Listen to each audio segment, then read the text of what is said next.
Thank you, dear colleagues, to be here today with me. But thank you to the NPR board, ICOM Georgia, and all the staff for the joy and the opportunity to be here today.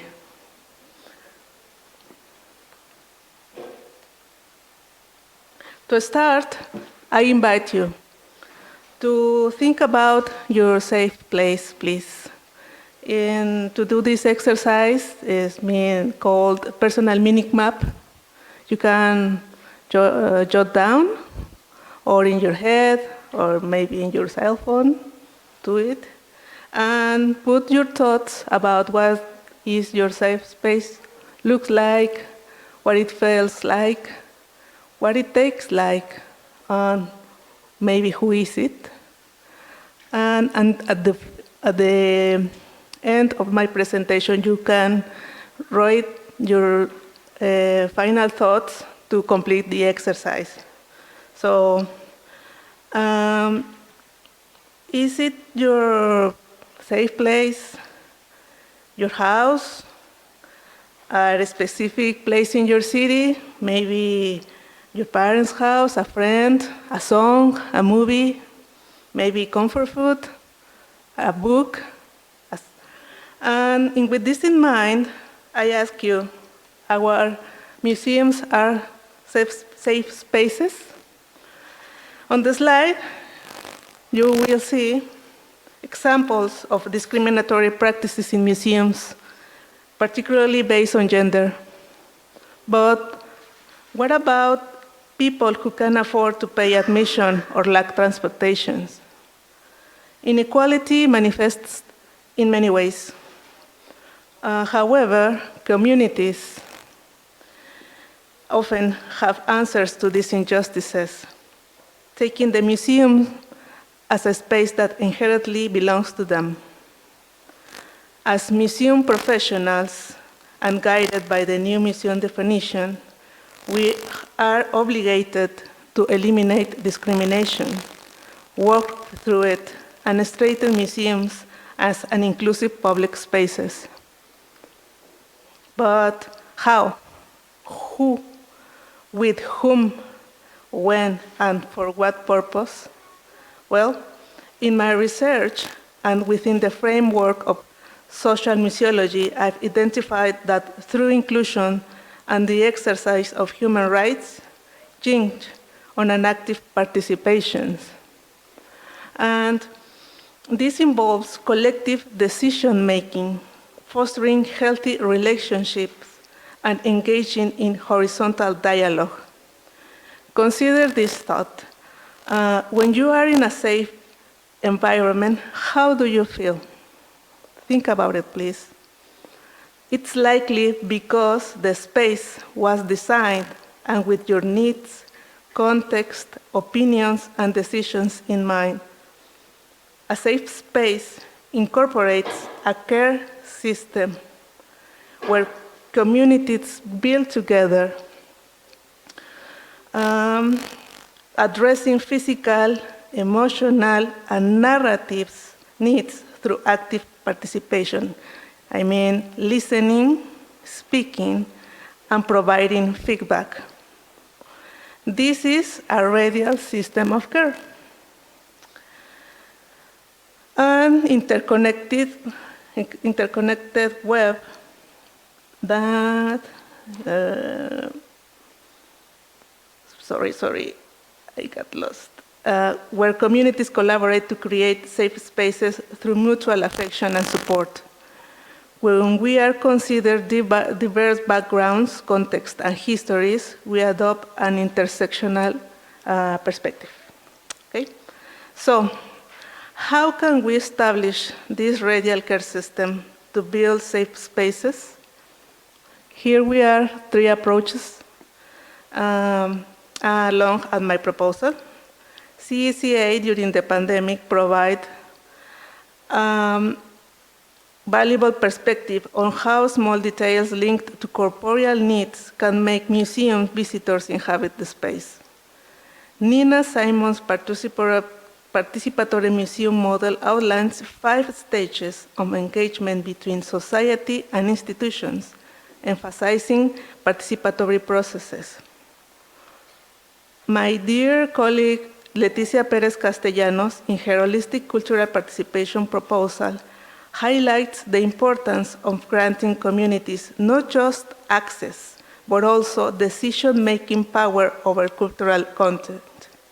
And in my research, I've identified Citizen Innovation Laboratories, CILs, as a strategy to foster active participation in museums across various dimensions.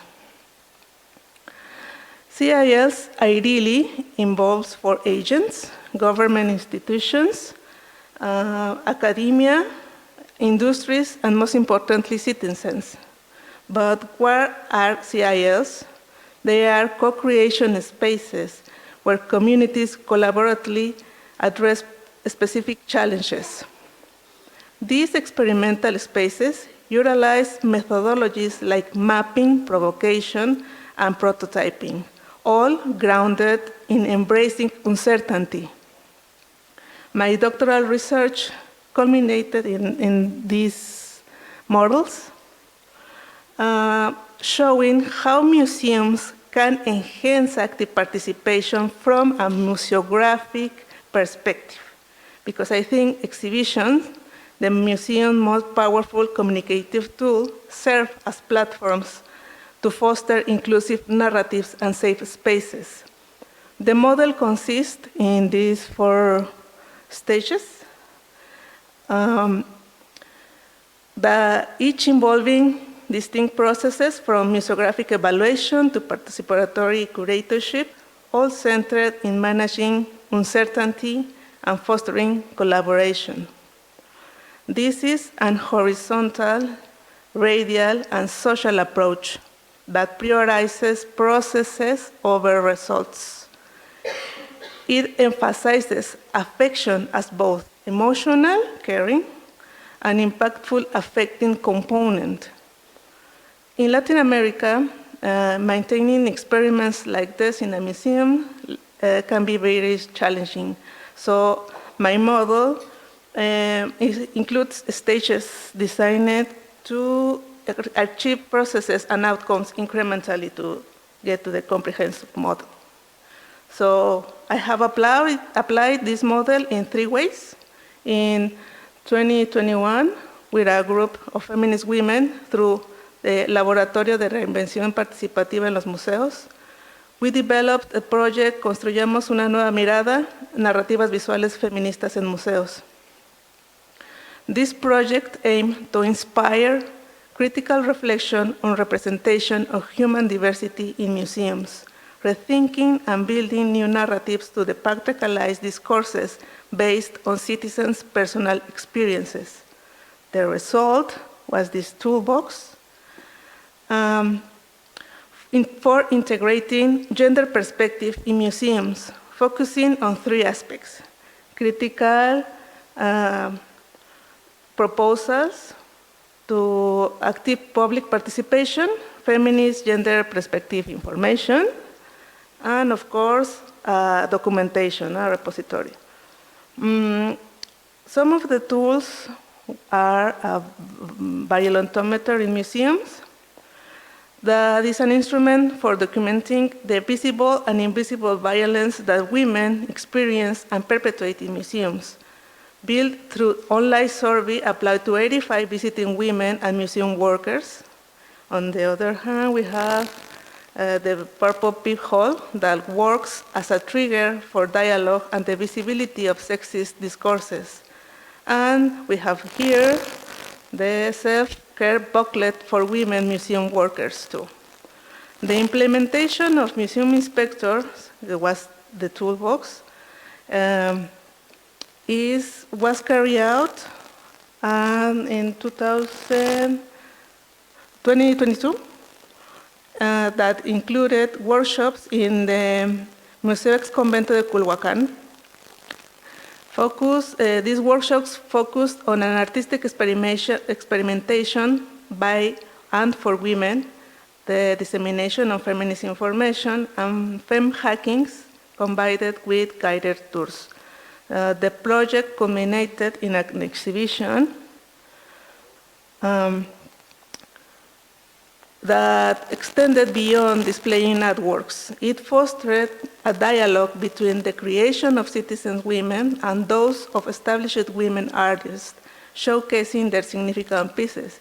If you are familiar with feminist Mexican art, you may recognize El Tendedero, the clothes line by Mónica Mayer, as an inspiring reference. During 2023, in 5 museums in Mexico City, we explore processes of violence and healing, resulting in ephemeral museographic messages and installations. This allows to the public to express themselves and place their stories on an equal footing with institutional narratives. This year, at Casa de la Bola Museum, in collaboration with the Educational Department and the Equality Unit of Miguel Hidalgo's Mayor's Office, we developed the program Cultural Rights and Art for Peace. This initiative explored women's human rights through talks with a psychological specialist, guided tours, workshops for creative processes, and a final exhibition. Participants identified 10 women's rights, including self-care, political engagement, mental and physical health, and identity. The experience highlighted the power of belonging that women develop when they inhabit the museum regularly. Let me tell you something. Mexico is a dangerous place for women, with more than 10 women murdered daily simply for being women. By integrating equality and intersectionality onto our museums, we can help build a powerful care system that fosters positive change in society. Through this small contribution, I hope to do my part to the museums will be spaces for peace. Thank you. Thank you very much.